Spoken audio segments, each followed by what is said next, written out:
Dale talked as much or more about Josh than he did about Chase that night. And basically it was like he was all but pleading for a company to get aligned with Josh Berry, and because he was saying this guy is good, this guy's got the good.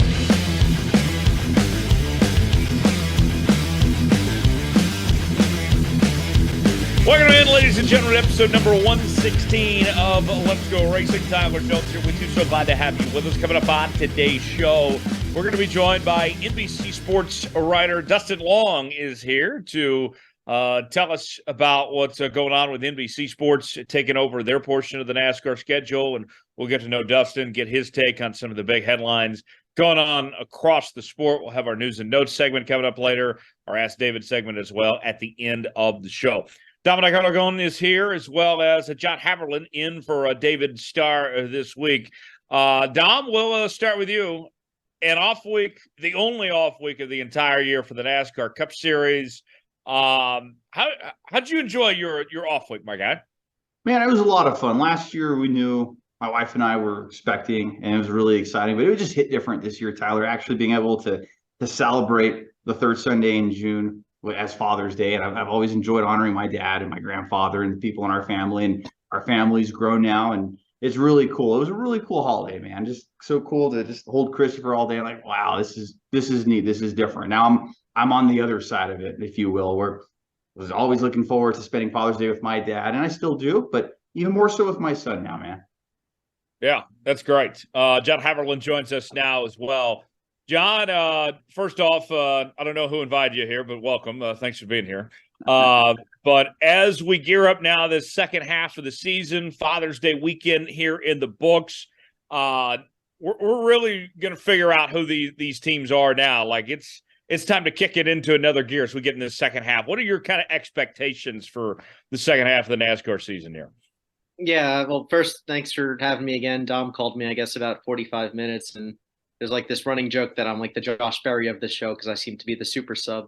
I don't know if I agree with that. He's a little more talented and rich and famous than me. But that's a good tease for later on Josh Berry, by the way. I'm looking forward to the second half of the season. I didn't think the first half was very bad. It had its ups and downs. Definitely the Chicago race. I'm looking forward to that. I know, Tyler, I'm going to see you there. I'm not sure if Dustin or Dom are going to be there, but yeah, it's entering another summer of NASCAR. So, how am I supposed to complain about that, right? Right. Oh, no question about it. Dominic, our next guest that joins us this week, he's been around the sport for a long time, covering NASCAR, most recently with NBC Sports, but was previously with MRN. When you think about riders covering the sport, this guy comes up on the top of the list. Oh, definitely. And somebody that knows and just has this depth and knowledge of the sport. Dustin, and I've known him about 9 years, Tyler, and I can tell you every time you talk to this man at the racetrack or away from the racetrack, he's always willing to lend a helping hand, or just his knowledge on the sport, and hailing from the great state of Indiana. You can tell you we've had some great conversations over the years. I'm really excited that he's joining us this week on Let's Go Racing. And Tyler, what better than to have a guest with NBC Sports as NBC takes over the NASCAR television coverage for the sport. Dustin, thanks so much for joining us this week on Let's Go Racing. Hey, thanks a lot, guys. Really appreciate the opportunity. Looking forward to the beginning of the NBC portion of the schedule. I know a lot of us are really excited in what we're going to be able to present to the fans, and really looking forward to these next 20 consecutive weekends of racing. But a lot of things in place, and looking forward to it with Nashville this weekend on NBC, and then following up with the Chicago Street Course race on NBC. So we know you cover the sport year-round. You're at the racetrack virtually every week. But now as NBC takes that shift in the second half of the year, how much changes for you? Or is it just business as usual like it is year-round? No, it's a little bit more work just because now we've got all the broadcast team at the track with me, because I think I've done about 10, 11 races so far at the beginning of this season. So now it's also doing things and feeding our broadcasters if there's things that happen in the media center, since they're not there, since they're on air, or they're elsewhere broadcasting or doing things and trying to find their own stories to portray and tell on the broadcast, whether it's practice and qualifying or the race or pre-race, post-race, anything like that. So there's still a lot more things, and certainly feeding them a lot more information or anything that I hear, and make sure that it gets passed along. So hey, some of the stuff gets on the air, some of it doesn't, some of it just kind of helps with general knowledge for them, so that when they go talk to particular people in the garage in the morning or something, it gives them a conversation point or something they can delve a little bit more into, and then give the fan even a more full, complete story on the broadcast. That's fantastic. Dustin, certainly looking forward to NBC's portion. You guys do an incredible job, both not only covering the races themselves, but the digital work that you guys do and everything too, as a whole. Let me ask you this before we kind of talk about the season at hand and look ahead to this run to the playoffs and everything here. Just your background and all. You've been with NBC a while now. Tell us your backstory. How did you end up covering NASCAR to where you are now?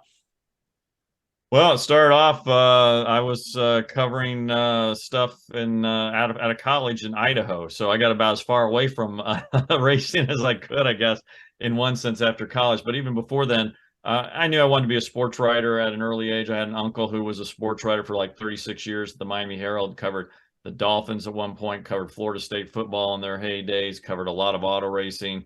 Between the two of us, my uncle and I, Gary Long, we kind of figured out, I think we've covered every Daytona 500, I want to say since 1970, except for one.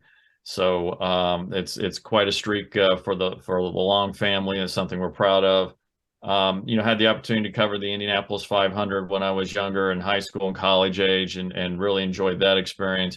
My dad was an amateur racer in SCCA when I was really young, and he used to take me to dirt track races in Indiana, and go see the Silver Crown, USAC Silver Crown sprint cars, midgets, go see them at Terre Haute, at Kokomo, the paved track at IRP, and a bunch of other places in Indiana. So just kind of always had that interest in auto racing. And then, kind of took a different path out of college. First job out of college was in a small newspaper in Idaho. And then from there was there 4 years to Idaho, to a newspaper outside of Baltimore in Maryland. And then from there to Greensboro, North Carolina. There was it a year and a half, and then got onto the NASCAR beat, covering it for Landmark Newspapers, which was Greensboro, North Carolina, Roanoke, Virginia, Norfolk, Virginia. Did that from 99 through 2011. And was a part of the layoffs, like everybody has been, I think, at one time or another. And then got joined on to MRN, and then I've been with NBC since 2015. So entering, just like NBC, entering a ninth season with NBC, covering it. And this is my 25th season overall covering NASCAR. Wow. It's a great background for sure. And just some of the stuff you've seen over the years, Dustin, on the motorsports side and in your sports writing, what's been kind of your favorite events, favorite moments that have come to mind over the years? Well, just from a personal standpoint, I mean, one of my favorite events is just the Indianapolis 500, and just going to see that event. And I was back there this year, went and took my mom again, and I think it was like her 18th Indy 500 was like my 14th, and so I missed a number of years, but I've always enjoyed that experience. It's just an incredible experience to be around 330,000 people at an event, and it is truly a spectacle. And I would certainly encourage people who have not been there to certainly, go to it at least once, because it is a worthwhile endeavor. So I feel fortunate to have covered that. I've been able to cover the NFL, been able to cover college basketball, NASCAR, just a bunch of other sports, everything from, I would say, chariot racing out in Idaho, high school rodeo in Idaho. So I've kind of I've seen a lot of different things. Yeah, that's so cool. I mean, if you had to just put a number on it, to just Cup race weekends or NASCAR race weekends all together, how many do you think you've covered in person? I've never even tried to figure it out, and I'd almost be afraid to, but I'm guessing I guess I probably average 25 plus Cup races a year, and this is my 25th season. So a lot. At least 625. Yeah.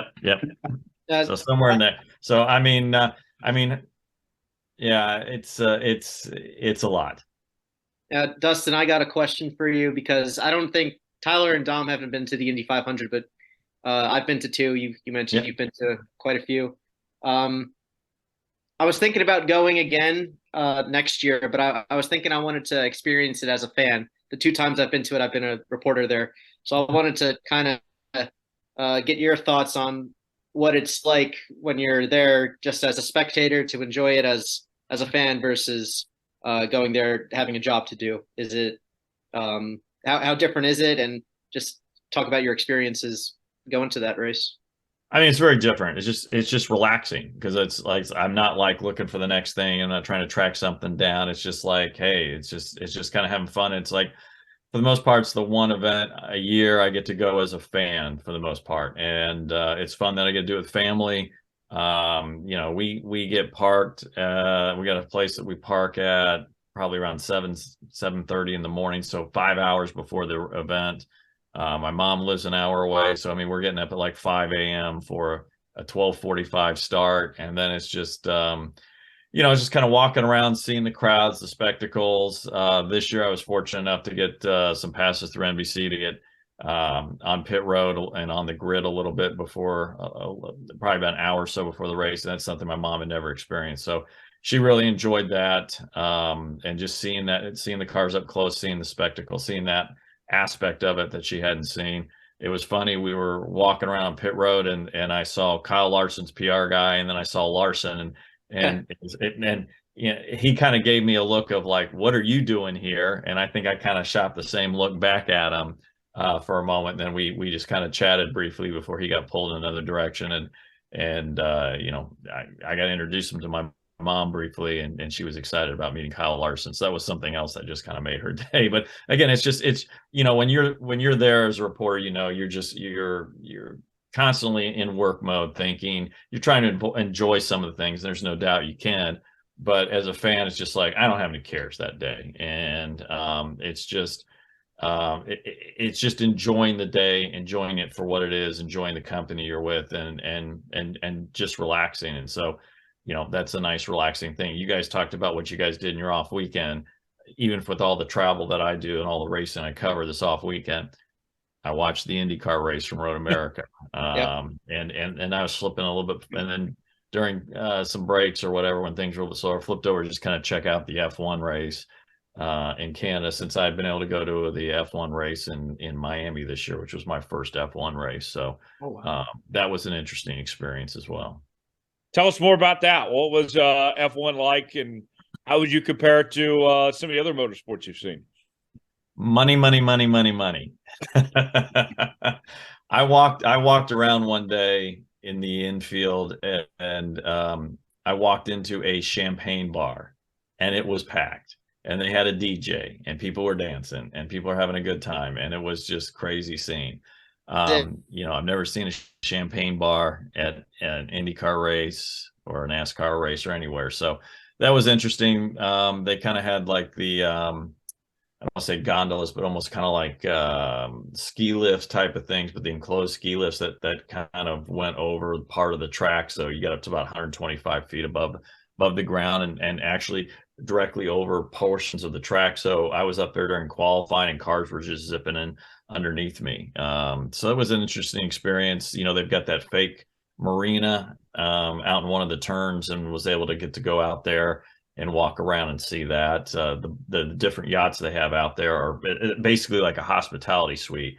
And it was interesting as you could see how much they were loaded up with the various different types of adult drinks and stuff like that. So those people in the yachts were having a good time as well. So it was just a very different experience. But again, that's fun part, to see different things like that, to see what the experience is like in an F1 race, see what the experience is like, the NASCAR race and what people enjoy there, what it's like at the Indy 500. I got into Indianapolis early and went over to IRP and got to see the Silver Crown race a couple nights before, and just went there as a fan and just, there was the hill in turn one at IRP, and just kind of stood and watched the race from there. So, it's just kind of a fun thing, and it's, it's just different, but it's also enjoyable. We'd asked David this last week on the show. One of the fan questions that got submitted was how you balance that work life and personal life. And for you, obviously being on the road a lot, most weekends out of the year, how do you find that time to shut off the reporter switch and enjoy that time at home when you get that opportunity? And how does that balance look like for you? My wife would say not well. It's yes, there are times I'm fortunate with my office. It's on the bottom floor of our place. So if I'm really trying to get away, if I keep off the bottom floor, then I'm not at work. But for the most part, I mean, I think you guys know when you're at work, when you're at home, it's kind of sometimes hard to turn off. And so there's always stuff going on. I mean, today I think I started working around. I knew it was gonna be a late day. I think I started working around 9, which is a little bit later for me, 9:30. And for the most part, been working pretty much all day doing various things. And so that's just part of it. So I'm sure when I get done here, I'll probably still kind of be thinking of some things as I kind of start to kind of tune things down. And then tomorrow it's just going to be another busy day and move forward. What's a typical race weekend look like for you, Dustin? What's your kind of the things you do, your process, and how much like content you're putting out? What's all that look like each one of these race weekends? Yeah, I mean, certainly try to get to there by the time the garage opens or before the garage opens at the track. And basically it's just trying to track things down in the garage, whether it's the Xfinity garage or Cup garage, and focus primarily on those two, since that's what we broadcast at NBC and USA Network. I know friends at Fox do the truck series throughout the season, and we'll spend a little bit of time in there, but certainly the focus at this point of the year is going to be the Cup and the Xfinity side, because that's what we're broadcasting. And it's just writing whatever needs to be written, passing along notes to our broadcasters, talking to people in the garage, and just kind of hoofing it and just kind of, seeing who's out there and talking to them about different things and trying to catch up with what's the latest and go from there. So it's a lot of little things that kind of add up to those stories. And it's, it's not like you show up an hour or two before the race and everything just kind of magically happens. There's a lot of behind the scenes work that's involved in it. And you guys know, because you guys do it too. So. Oh, yeah. Yeah, absolutely. We're joined by Dustin Long of NBC Sports here on Let's Go Racing this week, as NBC takes over their coverage of the NASCAR Cup and Xfinity Series beginning this week from Nashville, coming up on Sunday night. Dustin, from what you've seen of the sport from the time you've been covering, what have been the biggest changes you've seen in the period of time you've seen from where the sport is now to where it was before? What kind of stands out to you in that stretch? Well, unquestionably, it's safety. I mean, I was at the Daytona 500 the day Dale Earnhardt died. And, I was covering the sport in 2000 when you had the deaths of Adam Petty and Kenny Irwin. And, that was a very difficult time for the sport. And to see every loss of life is painful. But to see especially the loss of Adam Petty's life, and somebody that a lot of people look, as a potential star of the sport and being that fourth generation member of the Petty family, and the deaths that followed later that season in Cup and the Truck Series, and then to have what happened to Dale Earnhardt in the Daytona 500. I mean, it was a very dark period for the sport. And that was back when there were concrete walls. You go look at the in-car camera shots of those cars, back in 2000, 2001, and you compare it to what the inside of the cars look like now, and how the drivers in essence are almost cocooned in, and how they have their heads surrounded where they really can't move around a whole lot, and just all the safety harnesses, and just what the cars have done, and just all the safety things that have been done. I mean, even just the incident data recorders that record all the types of crashes. So it gives, the NASCAR engineers things to study and ways to make the cars better, and learning from each accident. And that was something that they didn't have for a number of years. And just while they don't have that dedicated safety team like the IndyCar series does, now they have, a doctor, nurse, somebody that's in one of those chase cars and is out to the scene pretty quickly to help the AMR medical crew and safety workers in accidents and things like that. So just what has happened in the world of safety in the sport. And so, and again, there's always work to do. As I think the people talk about, it's not a destination, it's a journey. Obviously, there have been injuries here recently. Kurt Busch still hasn't been able to come back from his concussion. Alex Bowman out because of a concussion last year from a crash. Noah Gragson missed a race here for concussion-like symptoms. So there still is work to do, and it's still work is being done. And I think one thing you look at is take that Talladega crash with Ryan Preece slamming into Kyle Larson, essentially T-boning him. I'm not sure 25 years ago both guys walk out of that accident, and we saw how damaged that the Larson car was, and the door bars being moved up.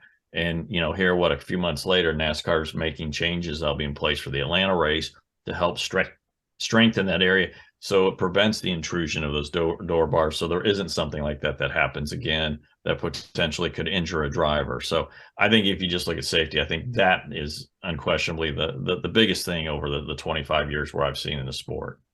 And I think to add to that too, Tyler and Dustin, you can certainly attest to this, covering the sport since 2014 on a regular basis, just seeing how much even more of a direction NASCAR has gone with transparency, i.e.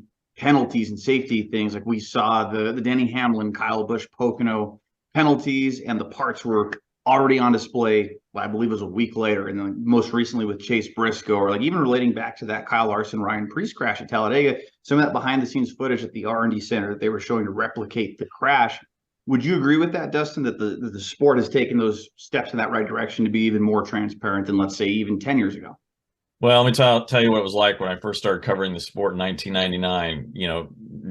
Nowadays, the media, we have access to the rule book online, and we can see look at all the different rules and go from there. Back in 1999, and for a number of years after that, if I wanted to see the rule book, I had to get a copy of the rule book off a team member, because it was not made available to the media, and you had to kind of find a way to get a rule book on your own. So you had the access to it.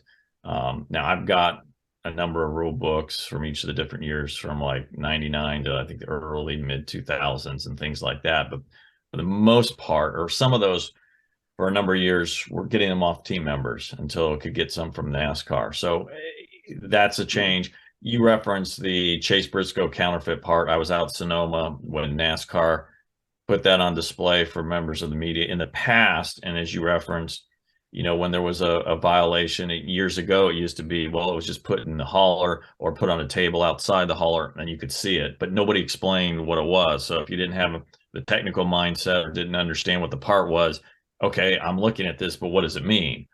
At Sonoma, NASCAR's managing director of the series, Brad Moran, basically broke down and explained to several of us what was the issue with the counterfeit part that was found on Chase Briscoe's car after the Coca-Cola 600, and and they showed how it did not fit this one part that they used to test to make sure this is the proper part, but also said, look, we knew that it wasn't because there were some differences from what the single source vendor part was, but basically just kind of explained it and really kind of showed in a way, in a form of transparency that I had never seen in 25 years of covering the sport. And that's great. Like I said, I think in the years past, they might have kind of done a few things behind the scenes, but not as detailed and not out in the open as what they did at Sonoma. And that certainly seems to be the thing moving forward. And obviously, the NASCAR officials, Elton Sawyer, said it on Sirius, and Brad Moran told us, is like he kept using the word culture, and they're trying to change the culture in the garage to, these single source vendor parts, you're not going to adjust them. You're not going to modify them. And so this idea, it used to be, look, it ain't cheating unless you get caught. And I think in essence, they're trying to get away from, don't even think about cheating because you will get caught. That's fascinating. Great insights there from Dustin Long, NBC Sports, joining us here on Let's Go Racing this week. Let me ask you, we mentioned with NBC taking over this next half of the schedule, what stands out to you about this schedule? We talk about changes, and the schedule's been one of the biggest changes over the last several years. Even in particular in this stretch that NBC's been involved in the sport, This right now, this schedule in 2023 looks a whole lot different than it did when NBC came back to sport 9 years ago. What stands out to you about what's ahead? I know the Chicago street race is a big deal, but there's some other things too.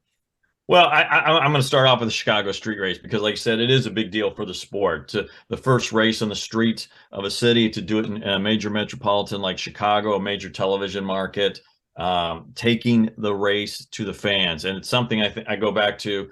I remember the first year of the Roval, and track house owner Justin Marks was a driver in that Xfinity race. And I think he finished top 3 because I think he came into the media center. And I remember asking him about the idea, well, they're racing at a Roval. Could they do this at a street course or some other type of, form of racing, essentially a street course with these type of cars? And he says, Justin Marks said at the time, he says, the days of asking people to drive 500 miles to come to events are going to go away, and you're going to have to bring the events to the people. And he noted about how he had previously driven in a support series at Long Beach, for Long Beach Grand Prix, and just talked about how big the crowds were, and said, look, for the most part, most of those people probably didn't know who was who, but they were there and they were taking part in it, and it was it became an event. And look, still Long Beach is one of the major events on the IndyCar schedule. I think some people could argue that after the Indianapolis 500, Long Beach is probably the second biggest race on the IndyCar schedule each year. So it's about doing that. So I think Chicago is huge for that, and to see where that takes the sport, and what, does this open the doors to racing in another city? I think about, hey, let's throw out like a Philadelphia. Xfinity is one, is a sponsor, and then they do the Xfinity series, and they're one of the premier sponsors of the Cup Series. Xfinity is based in Philadelphia. What if Xfinity, really kind of, marshaled the troops together and the city together, and they saw what happened in Chicago and says, hey, we can do this, and we can do it bigger and better. And let's say now it happens. Let's say that, and that would get NASCAR into a big city, another major television market. And obviously Philadelphia is served by Dover, but it's still one thing to ask a bunch of people to go from Philadelphia to Dover, as opposed to here, we're going to put it in Philadelphia, and just, you have a shorter drive. So Chicago's interesting, and it's also interesting because just nobody knows what to expect. I mean, if you like the chaos theory, then who knows what could happen? I mean, is this the weekend Chase is Chicago the weekend Chase Elliott wins if he doesn't win this weekend at Nashville? And so if he wins at Chicago, gets him into the playoffs. Or is Chicago the weekend where there's chaos and somebody running 8th wins because the top 7 cars get messed up and in one of the corners, and 8th place slips on through, and you have a surprise winner or something like that. So Chicago to me is really fascinating. And again, I think the road courses are really interesting. I think I think you look at Chicago, I'll look at Indianapolis. Watkins Glen, I don't know if it's as much of a wild card, but Indianapolis is, because of that long straightaway into that right-hander in the turn 1. We saw the chaos last year, and how much it changed the order in the last few laps on those late restarts. I think of that as a wild card race. Atlanta can be viewed as a wild card race because it's super speedway racing. And obviously you've got the Daytona regular season race, super speedway racing. And again, we saw last year, when the rain came and the caution wasn't called in time, and essentially 2/3 of the field wrecked. And what do we see is Austin Dillon is running 15, 16, just kind of slip on through past the wreckage, and he's in the lead and goes on to win the race, and that gets him in the playoffs. So again, maybe the favorites win these races, but really Chicago, Indianapolis road course, Atlanta, and Daytona, I kind of look at those as 4 wild card races. That's 40% of what's left in the regular season, and really could change the dynamics of what you see going into the playoffs, with who's in, who's out, or who has so many playoff points. So to me, those are the 4 races that really kind of stand. And that's nothing to take away. Something crazy could happen at Pocono or New Hampshire or Michigan or Richmond. So, again, I think it's going to be fun. It's going to be interesting to see what happens. And that's why we watch sports, is to see what's going to be next.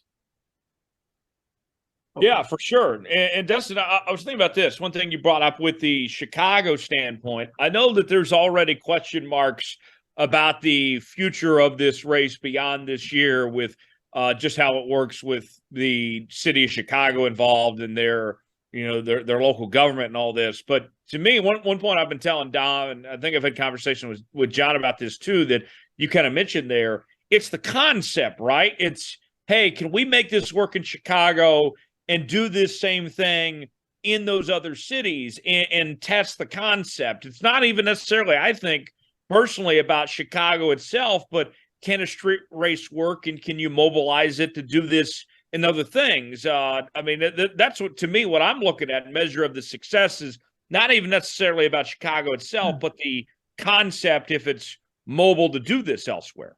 Well, I would take it a step further. And with my experience at the F1 race this year in Miami, okay, that was around the Miami Dolphins Stadium. That was in a parking lot. And basically almost every structure that was there was temporary. The only thing that was permanent were the garages and the suites above it. And the first year of the event, this year was the second year. First year of the event, the only permanent structure was the garage area, and then they made the suites above it a temporary structure. And then for this year decided, hey, we need to make the suites a permanent structure. It's connected to the Dolphins Stadium. So now the Dolphins have this 3-story building that is, I don't know, it's probably, obviously long enough for 20 plus F1 cars. They'll find use for it. Yeah. Well, that's the thing, is it's hospitality before Dolphins games or concerts.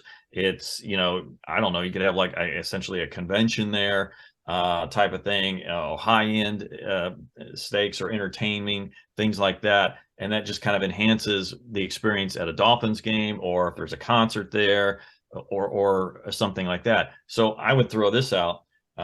Meadowlands Complex. You want to get to New York City, you're not going to race in the streets of New York. NASCAR tried Staten Island in the past. It didn't work.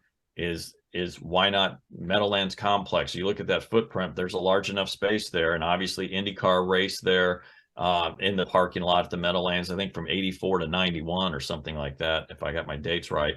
And I think, if you, again, I love to spend other people's money, so it's easy for me to say this, but if the Meadowlands, could build a structure that would be connected to the stadium, that would be like what the Dolphins have done, and use that for all sorts of hospitality, entertainment purposes, for all the other events that they hold there. Obviously, in 2026, they're going to host the World Cup. I know they were trying to bid to hold the World Cup finale. Would a structure like that help enhance that opportunity to provide that for a space for high-end people, VIPs and things like that, for a major sporting event like that? And can you use it for other things? And would that be something that, hey, you could use build it in such a way that you could use the bottom floor for garage stalls for Cup cars or Indy cars, or, obviously I'm sure they'd like to get New York City F1. And maybe it could happen someday, but obviously F1 is certainly entrenched, which it's 3 races now with Vegas, COTA, and Miami. So I think of something like that. And again, NASCAR's looking in a very different mindset. I mean, a few years ago, who would ever thought racing inside of a stadium at the LA Coliseum? So they're doing that. Who would have thought racing returning to North Wilkesboro? So they've done that. Why couldn't you, again, there's other challenges with New York, and obviously they have to want you, but why couldn't they race in the parking lot of Meadowlands, build it up? Hey, maybe even put in a champagne bar somewhere in the infield there, and just have a good time, and really kind of be an attractive event that draws people from New York City, but also can draw fans in from all other places who want to go to the race and then go spend some time in New York City, perhaps. If I could add something to that, I covered Formula E when they were racing in Brooklyn. Yeah. For 2 years. There was a lot of temporary buildings and a lot of blocked off roads. And if I remember correctly, I think they were using a cruise ship terminal as like the main building, like for the media center and all that stuff. It was the size of a warehouse. So maybe Red Hook Brooklyn could be it would be a tight F1 track, but maybe that's a possibility as well. And I'm sure you've been to other street races, Dustin. I've been to St. Pete. I've been to Long Beach. So I mean, you can attest to what Long Beach is like. I mean, now St. Pete has certainly picked up, and it's I'd probably put it among the top IndyCar races, but still Long Beach is probably the champ after Indianapolis. I agree. Yeah, and I find that no matter where you go for these street races, it feels a lot like a block party. There's food trucks around, there's people, sipping big, tall, expensive IPAs and eating all sorts of cool food, and it's fun. And I've been to 2 F1 races, and yeah, it's definitely like that kind of that rich, wealthy atmosphere. I don't know if any of you have ever been up to on top of the tower, but when you go up there during the F1 weekends, they have a bartender up there serving champagne, and I just, I'm working, so I can't drink, but I was just thinking, I remember seeing that, I'm like, as if people probably aren't dizzy enough standing on this glass floor. Like, I don't know. Champagne. Yeah, they offered that the NASCAR weekend this year too. Oh, did they? Okay. Yeah. They did it for the F1 weekends I've been to, but they didn't do it for the when IndyCar was at COTA. They didn't do it there, and I don't think they did it that first weekend NASCAR was there in 2021. Yeah. I mean, we could go on and on about places where you could take this concept. I mean, heck, even this weekend in Nashville.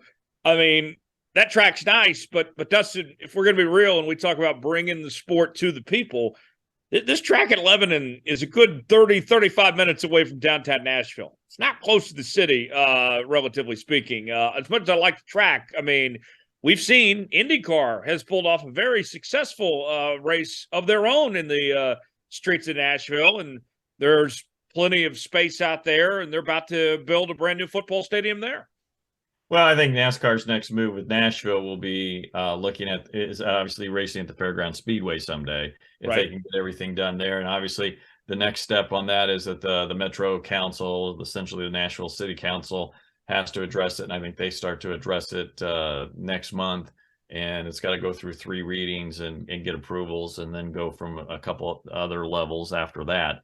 But if it gets through that and gets through the different levels and gets done, then you'll be able to see where Bristol Motor Speedway Motorsports will be able to start to put together things and do some work on that track. And obviously there's a lot of work there. I mean, I think even if everything got approved at this summer or this fall, you're probably still looking at maybe a couple of years before it would be on the schedule. There's not enough time for next year.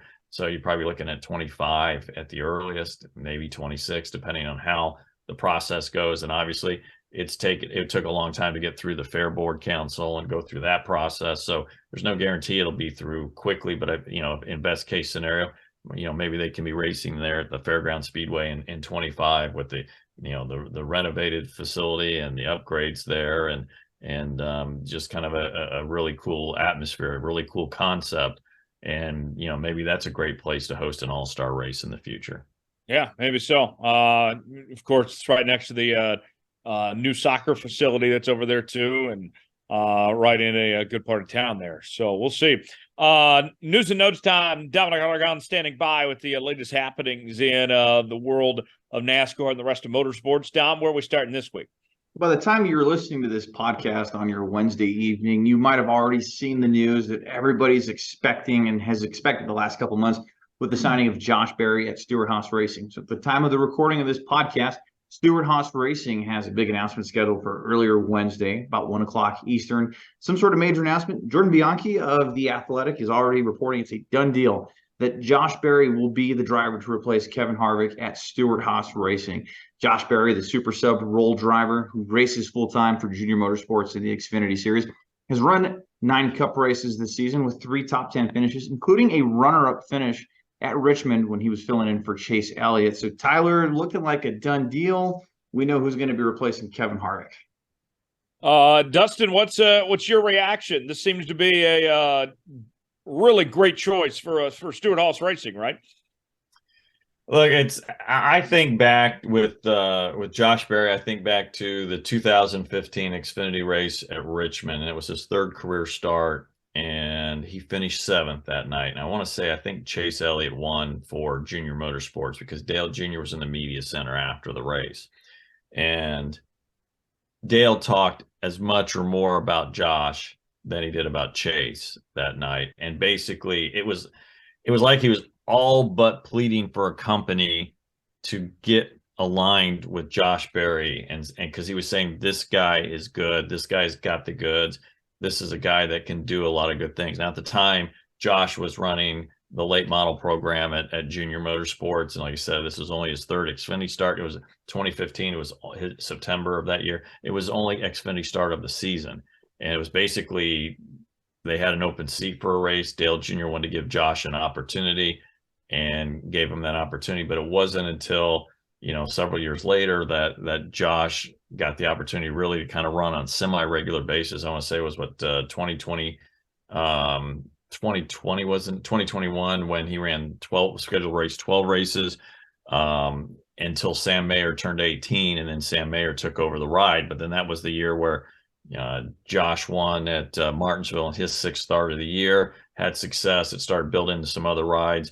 Then it led to a full-time season in 2022, wins 3 races, finishes 4th in the points, back at this season for Junior Motorsports. And, certainly looking toward an opportunity to cup. And as you noted, just how much, look, if Hendrick Motorsports is going to put you in one of their cars as a substitute driver, I think that says a lot, not only about you, but I think it says a lot to everybody else in the sport about what they think of you when they could have put somebody else in potentially. So, with the races he ran with Chase, the races he ran for Alex Bowman when he was out. And so, yes, it is I guess I'm not going to say rags to riches type of story, but it's a maybe perseverance of somebody who worked really hard and certainly had a key backer, supporter in Dale Earnhardt Jr. who gave him opportunities when he could.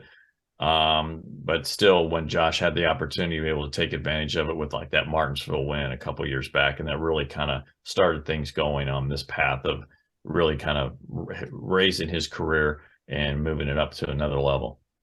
John, the Josh Berry story. This is one of the best stories I think we've seen in the sport in a long time. What say you? It's a good story. I think there's been a couple of stories over the last couple of years about drivers who maybe don't get that pristine opportunity right away, when they're like in their early 20s. I think of someone like Ryan Preece. He's in his first season with Stewart-Haas, and I would even say someone maybe like Daniel Hemrick or like Austin Hill. These guys, Hemrick, he kind of earned his ride in the Cup Series on merit, and he came back to Xfinity and he finally got his win. He finally got his championship. And I think you look at someone maybe like Austin Hill, who's he was kind of like Hemrick. He was in some lesser funded truck rides and he made the best of it, and then he got his chance to go with RCR. It's always good to see stories like that for sure. And I think Berry's a good choice. It's going to be interesting to see what Stewart-Haas's driver lineup is next year. I know there's been whispers about McDowell potentially going there, and who knows if Almirola is going to retire. So definitely going to be keeping an eye out for silly season updates with SHR this year. Dom, Stewart-Haas losing Kevin Harvick here, the most successful driver in the history of their organization, because obviously he drove there longer than Tony Stewart did. That's a big deal. Josh Berry with some big shoes to fill. But what do you think is the realistic expectation? What do you think we're going to see out of Josh Berry in that number 4 car? Well, I think we're going to expect to see Josh Berry step up and take that veteran role, and maybe not necessarily the face of Stewart-Haas Racing, but certainly somebody that they're going to be expecting to rattle off top 10 finishes like we saw with Hendrick Motorsports. Now, realistic and actually following through on it, we'll have to wait and see in 2024. But I don't think it's out of question to think Josh Berry is going to be running inside the top 10, the top 15 a lot. And he will be eligible for Rookie of the Year in 2024. This would be one heck of a rookie campaign, Tyler, in that 4 car. And wouldn't be surprised if we see Josh in contention for a win or two. But again, it's hard to say. But with him actually having the next gen experience, and I look at Ty Gibbs last year. He got to fill in with 2311. He had some good runs, and that's translated to some success this year with Joe Gibbs Racing. But him actually getting to run with Hendrick Motorsports this year, Josh Berry, that is, and being able to run top 10 more often than not. I think that veteran experience is going to come out in that 4 car next year, and we see Josh Berry do quite well on that ride. What do you think? Yeah, I think we will. I think he's got a chance to contend for a playoff spot next year as far as that goes. Dom, what else going on? More NASCAR news out of the ownership role. Joe Gibbs Racing actually selling off a minority stake in the team.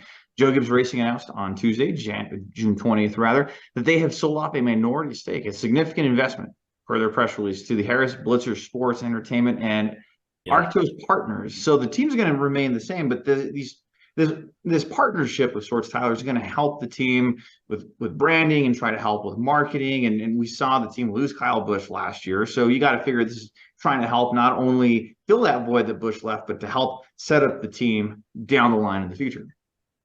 Dustin, these type of things we typically see a lot in other sports. To my knowledge, not a whole lot of this within the NASCAR world for the most part. But what do you think of this setup and what JGR is doing here? I mean, it strengthens Joe Gibbs Racing, and it gives them a wider platform, because look, if you know, part of what makes them go is they have to be successful, because if they aren't, that goes then what are you buying when you get with Joe Gibbs Racing? And again, obviously you want to be successful if you're with Team Penske and Roger Penske, but if you're doing something with Team Penske, there's a good chance, like a Shell Pennzoil, that, you know, now you've got a tie-in to, you know, the Penske truck rentals or all the Penske automobiles. And so there's that business aspect that Roger has that he can help leverage sponsorship and to help with his companies, but also to leverage that sponsorship for his race cars. That's something Joe Gibbs Racing didn't have, that they had to run well to attract that sponsorship.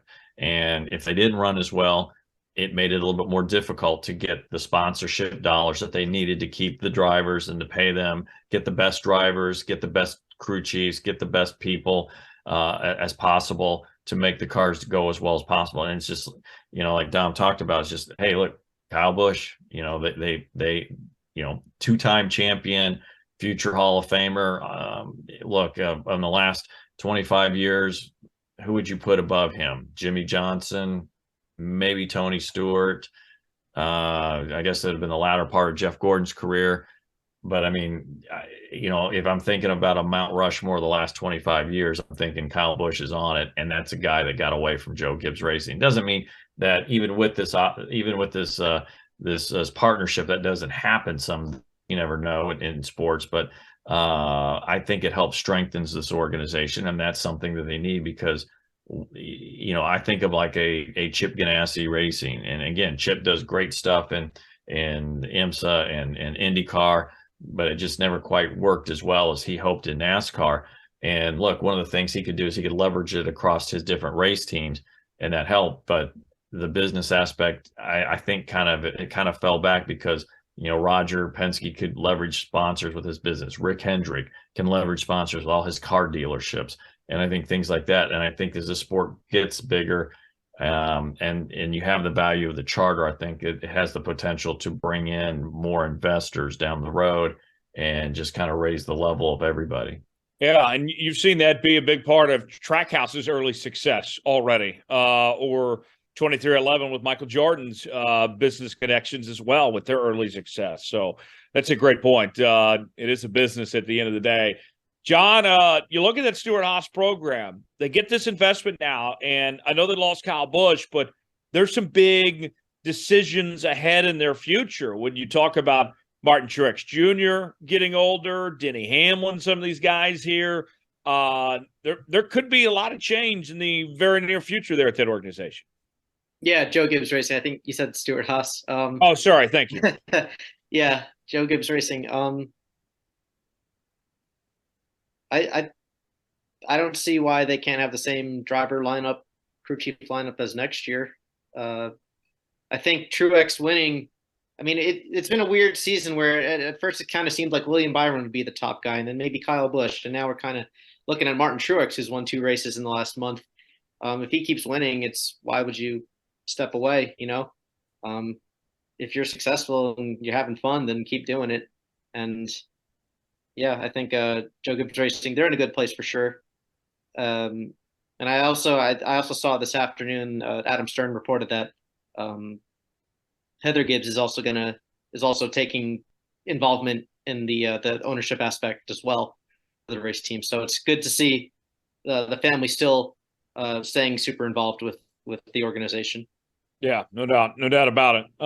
Dominic, Justin Marks making some moves there. We're going to see him back in a race car.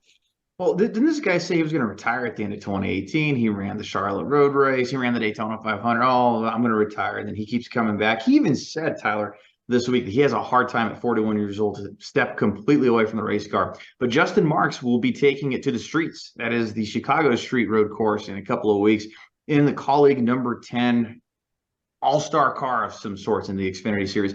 Justin Marks will be making that race with sponsorship from Jockey. You got to imagine that's leverage from the Trackhouse Racing deal and having that sponsorship with Ross Chastain and Daniel Suarez. But I mean, not to knock on him or anything like that, but Tyler, we're talking a guy that has won in the NASCAR Xfinity Series. All joking aside, he has won in Xfinity. He has placed in the top 10 plenty of times, had that partnership with Chip Ganassi Racing. We really got to see him wheel behind at the left and right turn courses, as well as some of the traditional oval tracks. So good call here to put Justin Marks in that number 10 car. We've seen so many drivers shuffle in that revolving door.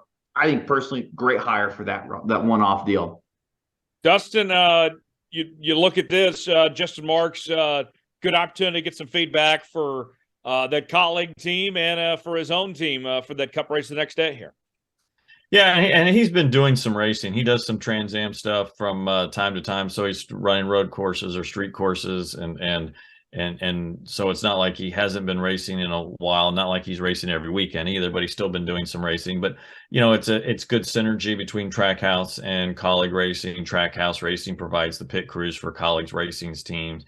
And so that further strengthens the bonds between the two organizations and kind of work together and help each other out. So, yeah, a great opportunity for Justin. And it's for the Chicago Street Course race, I think a lot of people want to be there for the first time, and it's a unique event. And if I had the opportunity, yes, if I was a driver, I'd wanted to be there for the first one. Yeah, and John, you look at that weekend. You got Jimmy Johnson is going to attempt on the Cup side. Justin Marks on the Xfinity side here. Pretty cool to see some of these names. This big event attracting some of the names we typically don't talk about every week. I think Jenson Button's attempting the race as well. I think on the Cup side, if I remember correctly. Yep. Yeah. I'm all for it. I love seeing the intertwining of drivers from various disciplines. I don't know about you guys. I was watching Le Mans, watching that NASCAR, the Hendrick Motorsports highly modified stock car. I had fun watching that. I'm all for drivers trying different motorsport disciplines, even if they're not necessarily out there to compete. No one's expecting Jenson Button to go out there and run a top 5, I would say, but I still say it's fun to know that they're in the field no matter what. Yeah, for sure. And that'll be both Button and Jimmy Johnson's first race back since the 24 hours. So it'll be cool to see on that front as far as that goes. Dominic, looking ahead to this weekend at Nashville here, drivers first race back after the week off. What do the odds stack up at? Well, it's the third installment of the Nashville Super Speedway race, the Ally 400. And Hendrick Motorsports has been undefeated in the last 2 races, batting 1,000 in the first couple of races. And the odds entering this weekend tend to favor that as well. Kyle Larson, your first winner at Nashville in 2021, he's sitting at 5.5 to 1. You have Chase Elliott, last year's winner, at 8.5 to 1. Some of the other favorites, multi-winners across the year, Martin Truex and Kyle Busch, both at 7.5 to 1. And fellow Hendrick Motorsports driver William Byron at 8.5 to 1. And some of the other notables throughout the field, Joey Logano, 18 to 1. Kevin Harvick, 20 to 1. Daniel Suarez, who gets a lot of the Nashville sponsorship and attention out there, sitting at 40 to 1, Tyler. Yeah. John, we'll start with you.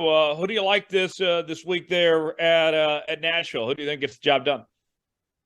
Yeah, it's tough. I would say Hendrick's obviously been real strong there. I'm going to stick with the hot hand. I say Truex. I think he's going to get it done. How about you, Dustin? If you had to pick one name, who's your favorite this weekend?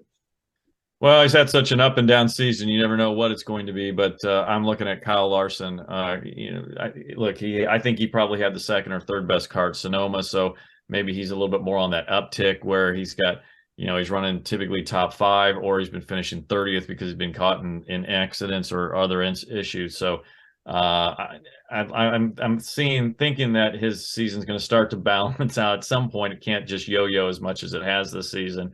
So I'll look for him to win for the second time in 3 years at Nashville. Okay. How about you, Dominic?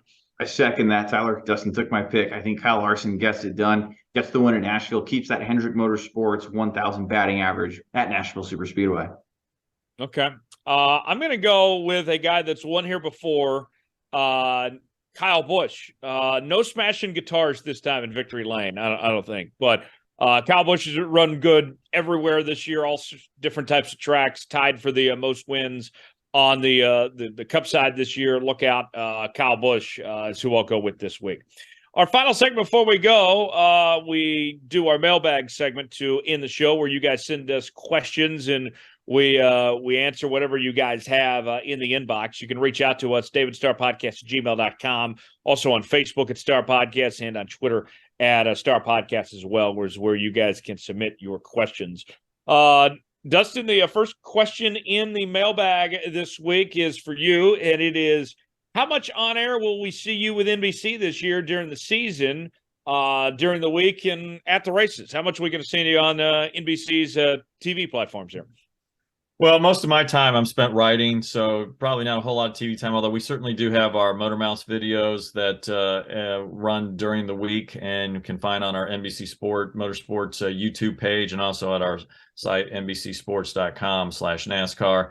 And we usually have 3 different people on it, so I'm on from time to time. So I think I've got one coming up in a couple weeks. I've done a number here so far in the first part of the season. So you'll see me a little bit, not much on the broadcast side. I always tell people, if you see me on the TV side, something bad's happened and nobody else is around to tell it. So I don't know if you want to see me on TV. I don't know about that, Tom. Dustin, he's well-spoken, knows his stuff. I'd love to see more Dustin on TV. Oh, I think so too, Dustin. Doing like a dual role there, media center, and then you have to run out to pit road and do a pit road report too, and then come back and do your stories. I think it'd be a fun kind of balancing act, at least for me to watch, man. That'd be really cool. Why not Dustin? Yeah, be NBC's Bob Pockrass here. There you go. We've got a lot of great people at NBC, so I wouldn't have to do anything with our pit reporters, because we've got a number of great ones with Marty Snyder, Dave Burns, Kim Kuhn, Parker Kligerman, and they do a great job of covering the garage and also what's happening on pit road. So I'll let them handle that, and I'll help them whatever way they need. Okay. Next question comes from Carrie. Carrie wants to know, Dustin, what is your best Dale Jr. story, and who is your favorite coworker at NBC? Oh, the best Dale Jr. story, like the time he broke my ankle. Please explain. We were at Pocono, and I want to say this was 2014, 2013. I think it's 2014, I think it was. And I was talking to him after qualifying, and we were walking and talking as we were going, and they were moving all the cars from pit road to the garage so they could get ready for the Xfinity race. And it was just a lot of traffic of cars and people. And so we cut through the Cup garage at Pocono, and we walked over the inspection bay. And as I'm talking to him, I'm looking at him to address him as opposed to looking where I'm going. And the inspection bay, with the way that they used to have it, they rolled the cars up, but there was one spot in the middle where it was like a 1.5 foot drop. Well, I didn't see it, and I went down hard. And the thing is, the next thing I know is I'm like, why is everybody looking down at me? And why does Dale Jr. have this horrified look on his face? And so everybody kind of picks me up, and I truly could feel my left ankle ballooning up. I could just feel it like somebody, like it was like you're pumping up a tire. I could just feel it getting larger and larger. And I was thinking, great, this is a high ankle sprain. Everybody says it's better to break your ankle than to have a high ankle sprain because it takes longer to recover from them. Like, this is going to stink. So they got us off to got me off to the side, and I was able to lean up against a wall and continue my interview with Dale Jr., with, as it turned out, a broken ankle. And at one point, I could hear behind me some safety crew guy came up, a medic, and said, "Who got hurt? Who got hurt?" And I could hear somebody say, "It's that guy." And I'm thinking, if you interrupt this interview I'm having with Dale Jr. right now, I'm not the only one who is going to be hurt. And so they let it go. And then the pain was really starting to throb and the ankle was really starting to get big. And I got what I needed from Dale. So finished up the interview. Then he walked off and they came to me and they said, "Hey, here's a chair. Why don't you sit down?" I said, "Okay." They said, "Hey, there's a golf cart 10 yards away. Can you walk over to it?" I said, "Yeah, no problem." I get up, take one step, and I say, "No, I cannot make it there." And so they took me over there and then went to the infield care center, then had to go off to a medical clinic outside the track, and was there the next day with crutches, working for MRN and working the garage and everything, and continued to work the following weekends while on crutches. Eventually got a boot and everything. But I did take, while I was in the waiting room at the medical clinic that was a few miles away, while I was waiting for a doctor, I did take a picture of my ballooned up ankle and posted on Twitter, as Brad Keselowski had done when he broke his ankle at Road Atlanta, and then went on to win at Pocono like a few days later. And I was told Junior was having dinner with some people and was talking about it. And then when they saw the picture, Junior's like, "Oh no," because he, really felt bad about me getting hurt like that. So it's all water under the bridge, and he was really good nice about it. I enjoy everybody because it's I learned so much from all of our people that I don't have a favorite. I mean, I enjoy talking with Dale Earnhardt Jr. I enjoy talking with Dale Jarrett. Steve Letarte teaches me different things from a crew chief perspective. Jeff Burton, well, I mean, Jeff Burton knows so much about so many different things that he's a good resource to use. Even Rick Allen, in talking with him and sharing stories and learning things from him. So all our people are great. Kyle Petty, I've done a book with in the past, so certainly I've had a relationship with him for a long time. So they're all great people, and we're just all fired up, ready to get going here for Nashville and Chicago. Awesome. Yeah, Tyler, I gotta say, I do remember when Dustin tweeted that out. I remember that photo came to mind, was describing the story, and just, man, as somebody who has sprained an ankle a couple of times, I can somewhat relate, Dustin. But man, what a picture too, and just fair warning for anybody that's watching on the YouTube version. It's not pretty. It's not pretty, but he did. Don was kind of showing it on the camera lens. I'd show it again. Oh yeah, okay. So here's your fair warning. If you want to turn away right now, if you're watching this, here's your time to turn away. So here, let's see. Right there. Yeah. Oh man. Oh. Yeah. There's the ankle. Yeah. Mm-hmm.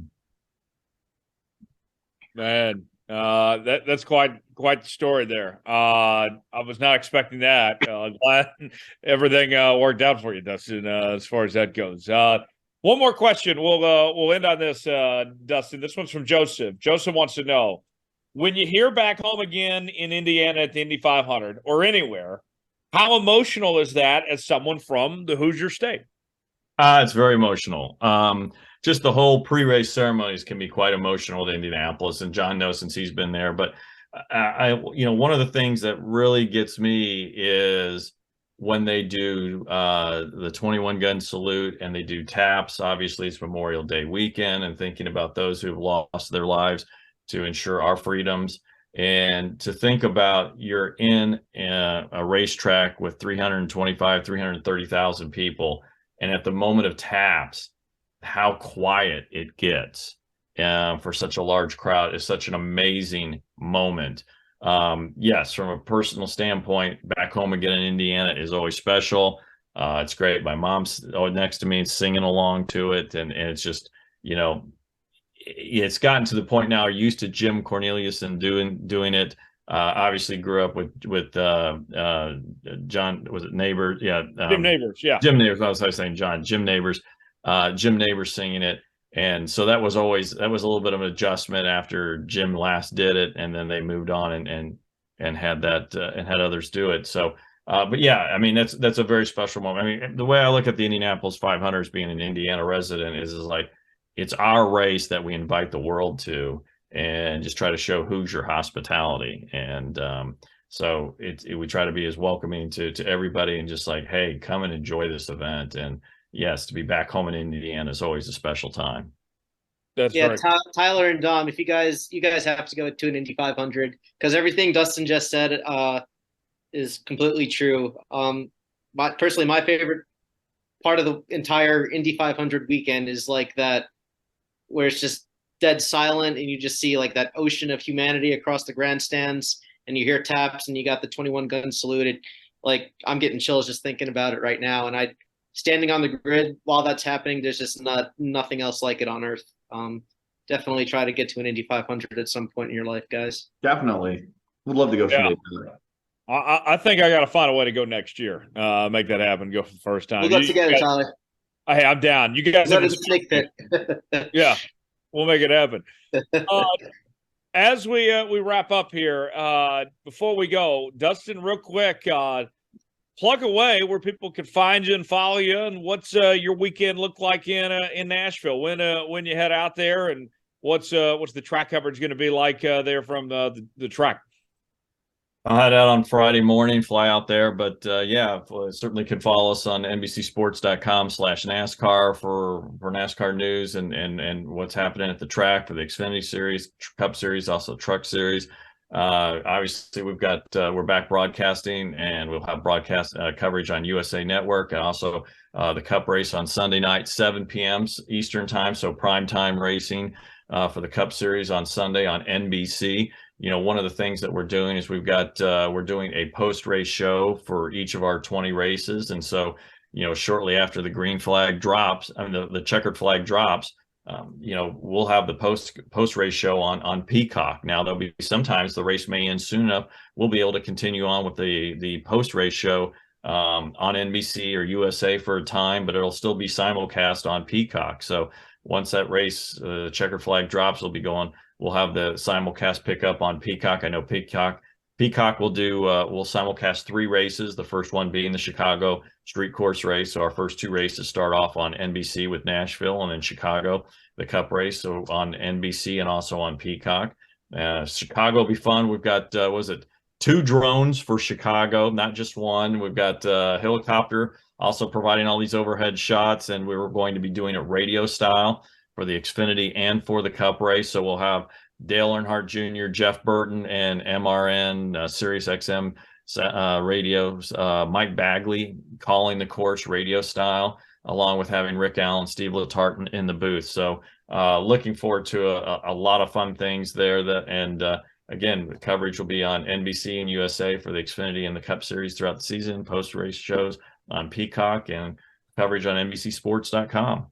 Awesome. That's great. And I'll tell you what, one other thing I'll say is, since we're doing a podcast, I will certainly plug my colleague's podcast, Nate Ryan with the NASCAR and NBC podcast, and he does one each week. A really cool concept this week is he sat down with, was it Steve Letarte, Jeff Gluck, Mike Ford of NASCAR, and I think it was those 3. I can't remember if somebody else, and basically had a roundtable and really discussed a lot of different issues in the sport, and kind of hearing from some different perspectives. So that'll be coming out here this week. And again, you know, while listening here to this podcast, make sure to also listen to the NASCAR and NBC podcast, because Nate does a great job and usually does stuff with some of our talent each week, and really kind of breaks down the weekend, the race, and looks ahead at things. So he's been doing that for a long time, and it's a really good listen. Awesome. Definitely so. Check all that out. Check out Dustin's work as well for more this weekend in Nashville. I'll be out in Nashville as well with some updates throughout the weekend. Going to be a lot of fun. I'll be there, and I'll also be in Chicago next week as well.